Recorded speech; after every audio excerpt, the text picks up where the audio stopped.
Hi guys, तुमचं माझ्या चॅनलमध्ये मी स्वागत करते। तर आज आपण फ्युचर कंटिन्युअस टेन्स म्हणजे चालू भविष्यकाळ पाहणार आहोत। यालाच अपूर्ण भविष्यकाळ सुद्धा म्हणतात। तर या अगोदर देखील आपण फ्युचर कंटिन्युअस टेन्स मध्ये अफर्मेटिव्ह सेंटेन्स आणि निगेटिव्ह सेंटेन्स पाहिलेले आहे। तर आज आपण इंटरोगेटिव्ह सेंटेन्स पाहणार आहोत, म्हणजे प्रश्नार्थी वाक्ये। तर आता आपण स्ट्रक्चर समजून घेऊया। तर स्ट्रक्चर आहे will plus subject plus be plus फॉरचा first form plus ING plus object, असं हे इंटरोगेटिव्ह सेंटेन्स बनवायसाठीचं स्ट्रक्चर आहे। तर स्ट्रक्चर समजून घेतलेलं आहे। आपण भविष्यकाळ पाहत आहोत म्हणून आपण विल घेतलेला आहे। तर आपण इथे काही मराठीमध्ये सेंटेन्स घेतलेले आहेत, ते आपण इंग्लिशमध्ये कसे बनवायचे हे पाहणार आहोत। तर आता आपण फर्स्ट सेंटेन्स पाहणार आहोत। हे कोणतं सेंटेन्स आहे? तर इंटरोगेटिव्ह सेंटेन्स म्हणजे प्रश्नार्थी वाक्य। कोणत्या काळातलं? फ्युचर कंटिन्युअस टेन्स म्हणजे चालू भविष्यकाळ किंवा अपूर्ण भविष्यकाळ मधलं। ओके, ते स्ट्रक्चर दिलेलं आहे। स्ट्रक्चर मी तुम्हाला समजून सांगितलेलं आहे, लक्ष द्या। तर फर्स्ट सेंटेन्स पाहूया। आता हे इंग्लिशमध्ये कसं बनवायचं हे पाहणार आहोत। तर इथं स्ट्रक्चर मध्ये काय आहे? विल आहे। तर आपण काय घेणार आहोत? आधी विल घेणार आहोत। इथं काय घेणार आहोत? विल। विल झाल्यानंतर काय आहे? सब्जेक्ट। सब्जेक्ट काय आहे आपल्याकडे? आम्ही। तर आम्हीसाठी आपण इथं वी बी नंतर काय? वरचा फर्स्ट फॉर्म। तर वरचा फर्स्ट फॉर्म काय आहे? रीड। त्याला नंतर आयएनजी प्लस ऑब्जेक्ट। ऑब्जेक्ट काय आहे? पुस्तक, अ बुक। आणि इंटरोगेटिव्ह सेंटेन्स बनवत असताना म्हणजे प्रश्नार्थी जर वाक्य बनवायचं असेल तर वाक्याची सुरुवात ही हेल्पिंग वर्ब व्हायला पाहिजे आणि शेवट क्वेश्चन मार्क व्हायला पाहिजे, तेव्हा इंटरोगेटिव्ह सेंटेन्स तयार होईल। तर आपण कसं सेंटेन्स बनवलेलं आहे? Will we be reading a book. आम्ही पुस्तक वाचत असू का? आम्ही पुस्तक वाचत असू का?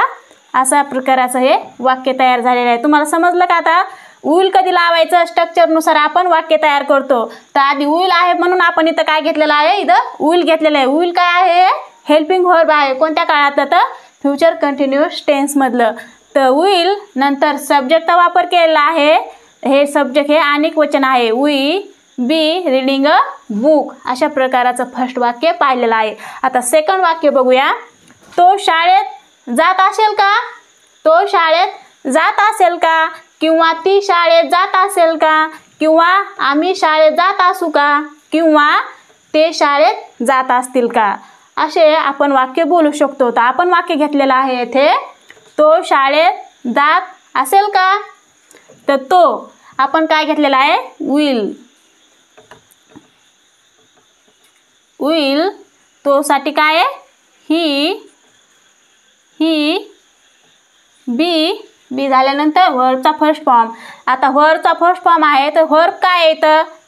जात। तर गो झाला वर्बचा फर्स्ट फॉर्म, याला आपण आयएनजी प्रत्यय लावणार आहोत। ING going to school. Okay, अशा प्रकारे हे वाक्य तयार केलेलं आहे। तो शाळेत जात असेल का? Will he be going to school. तो शाळेत जात असेल का? अशा प्रकाराचं आपण वाक्य तयार। तिसरं वाक्य पाहूया। ते क्रिकेट खेळत असतील का? ते क्रिकेट खेळत असतील का? किंवा आम्ही क्रिकेट खेळत असू का? अशा प्रकाराचे वाक्य बोलतो आपण। हे इंग्लिशमध्ये बनवूया। आता विल ते साठी आपण दे घेतो। They will they B play cricket. ते क्रिकेट खेळत असतील का? Will they be playing cricket? ते क्रिकेट खेळत असतील का? अशा प्रकारचं हे वाक्य आहे. चौथं वाक्य पाहूया. ती पत्र लिहित असेल का? ती पत्र लिहित असेल का? Will she writing a letter? ती पत्र लिहित असेल का? Will she be writing a letter? पाचवं वाक्य बघूया. मी इंग्रजी बोलत असेन का? मी इंग्रजी बोलत असेन का? विल आय बी स्पीकिंग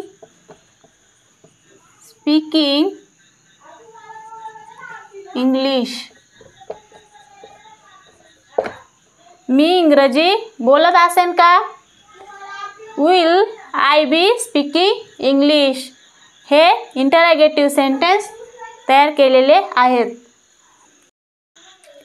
तर आता आपण फ्युचर कंटिन्युअस टेन्समधले इंटरॅगेटिव्ह निगेटिव्ह सेंटेन्स पाहणार आहोत. तर त्यासाठी आपण स्ट्रक्चर घेतलेला आहे. तर स्ट्रक्चर समजून घ्या. Will plus subject plus not plus be plus व्हर्बचा first form plus ING plus object. तर नॉट घेतलेला आहे. तर हे काय आहे?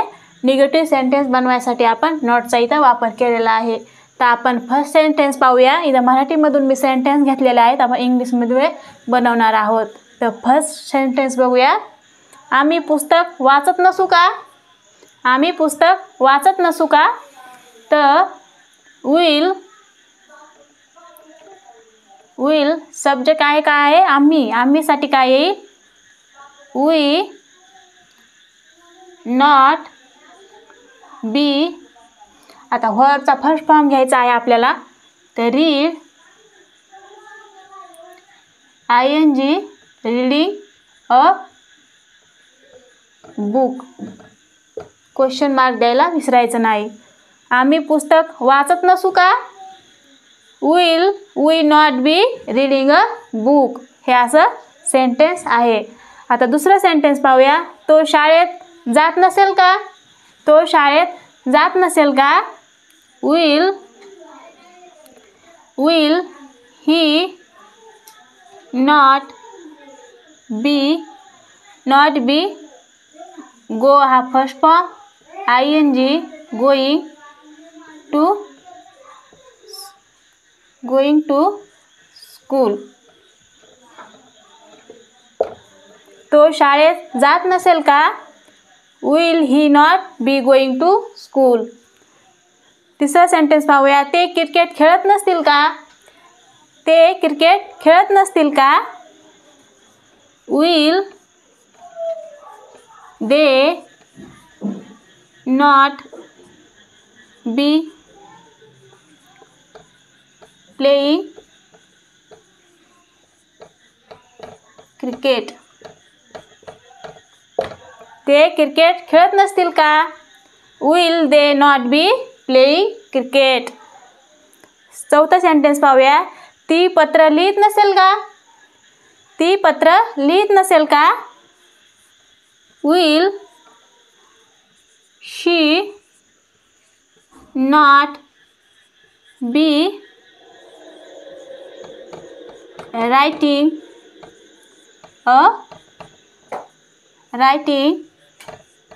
लेटर? ती पत्र लिहित नसेल का? Will she not be writing a letter? तर असे आपण इंटरॅगेटिव्ह निगेटिव्ह सेंटेन्स पाहिलेले आहेत. कोणत्या काळामधले?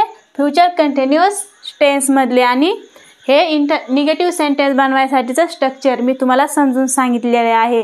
तर आपण आता येथेच थांबूया. भेटूया पुढच्या व्हिडिओमध्ये. धन्यवाद.